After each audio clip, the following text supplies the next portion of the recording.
Magandang hapon sa atin mga ka-TH. Pupuntahan namin natin ngayon yung sinasabi nila na general sites. So tingnan natin kung paano.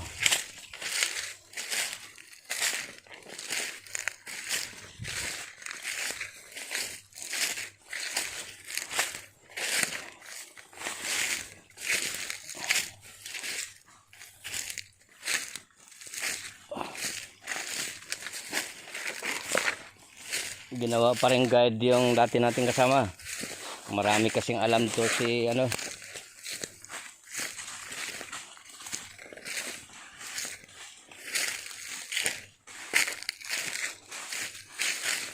Ilay. Marami siyang alam dito sa lugar na to.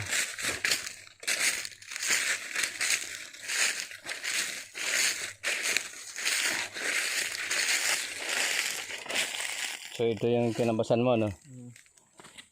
Sige, Lay, dyan tayo dadaan mamaya. May titingnan muna tayo dito. Tara.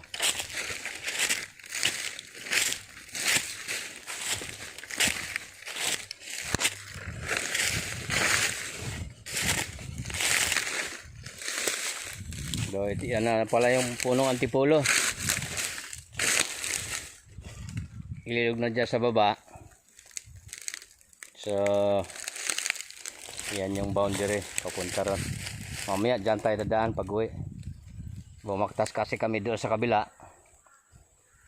Tiningnan lang yung mga may bunga na mangga. So may titingnan lang tayo rito. Yung sinasabi nila.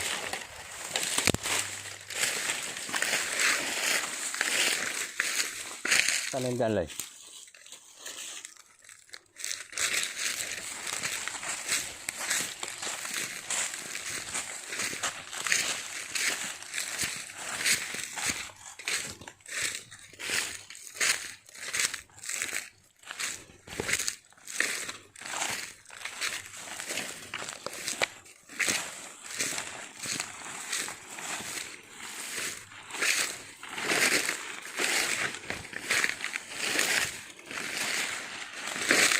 So kung nakita niyo si Tatang nung nakarang araw, nasa bayan.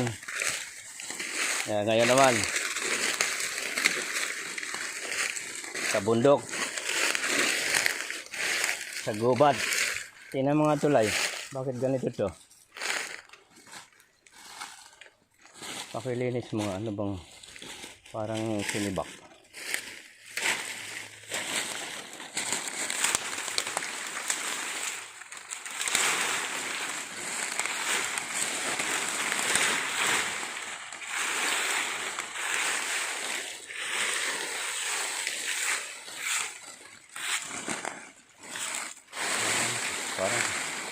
Parang pinastak yun eh. May nakita lang kasi ako. Parang bang tinastas. Yan. So yan. Pinagagawa ng mga kagagawaan to ng mga Hapon. Baka noong panahon na yun na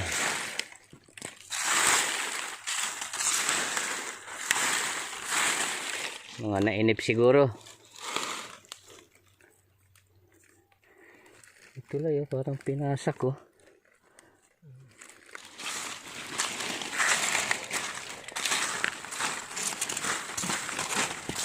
Good ito. Ibang klase sinibakan dyan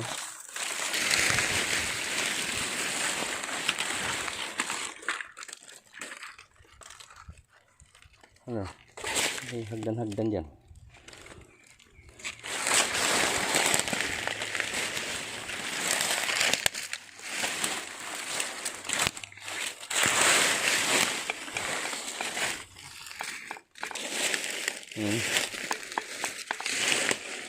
Kapak talaga yan kasi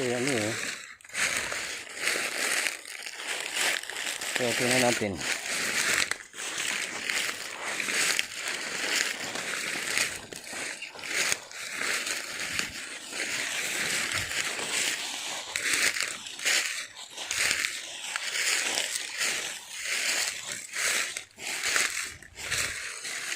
nandun natin dito na tayo sa ilog. So, tama din yung bato na yun. Akala mo parang palatandaan.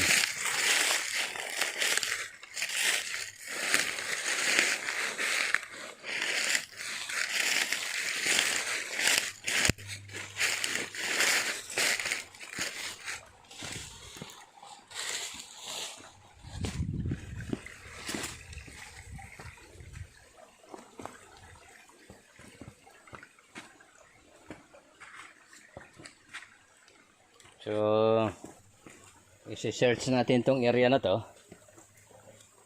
Ah, yun layo. Tingnan mo yun. Ayan yung parang binyak.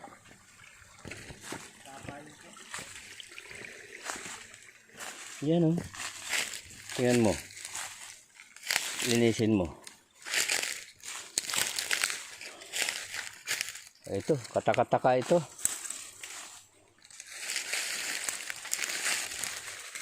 Ayan oh.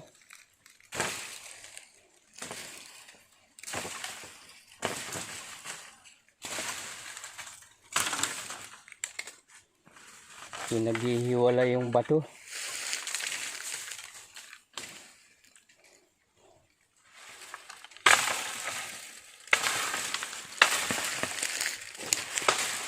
Ah.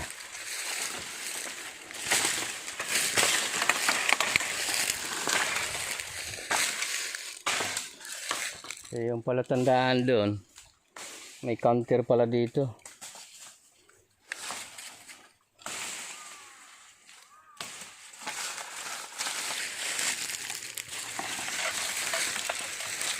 Ibang klase ito.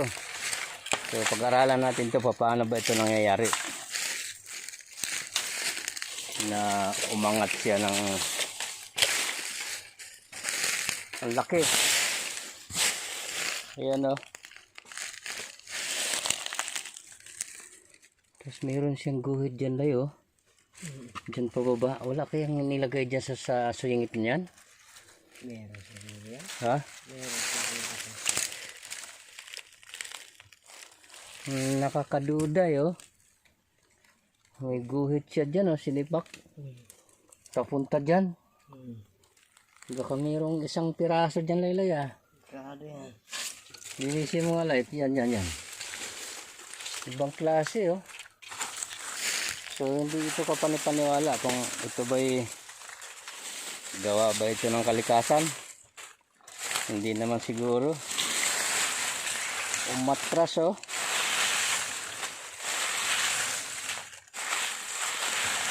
Malay mo, mayroon palang isang piraso dyan laylay. Ah.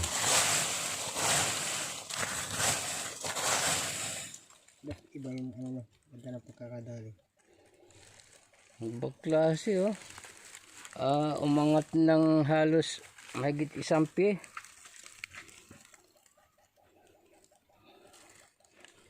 So wala kaming dalang gamit. Ita-try natin dyan. Kasi yan oh. Nagawa ng patihulog na marka dyan oh. Papunta dyan. Man-made ito. Baka mayroong isang box dito sa pagitan.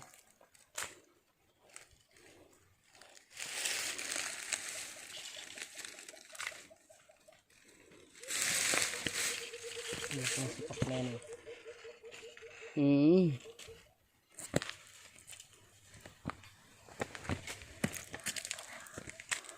Oh.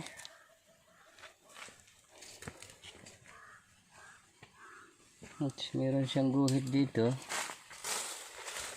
Counter. So nakaharap ito sa ano?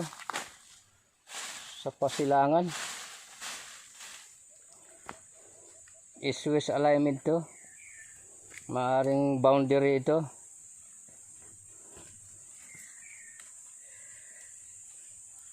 Pero pwede magbaka sakali dyan oh, sa pagitan na yan. Nga lang wala kaming dalang gamit. Baka mayroong isang piraso dyan eh. Iyan oh. So halos Isang pi mahigit yung pagkahiwalay ng bato. Paano yan umatras ng ganyan? Kung hindi yan, nakapagtataka yung ganito eh. Yung bang nagkakaroon ng clearance. Pero karugtong oh, buo yan. Buo yan dati. May ibig sabihin to. Maaaring ito ay boundary ito doon sa merong ano siguro dito sa baba. Sige mga katits, bababa tayo para tingnan tuloy yung sa baba kung anong meron. Sige, mamaya dugtong natin. Pero ito, may duda ako dito. Pwedeng magbaka sakali dyan. Dadalhan ito ng panditik. Kasi mga giveaway lang yan. Pwedeng ditikin niya ng ano, ng pangmababaw na panditik. Sige mga katits.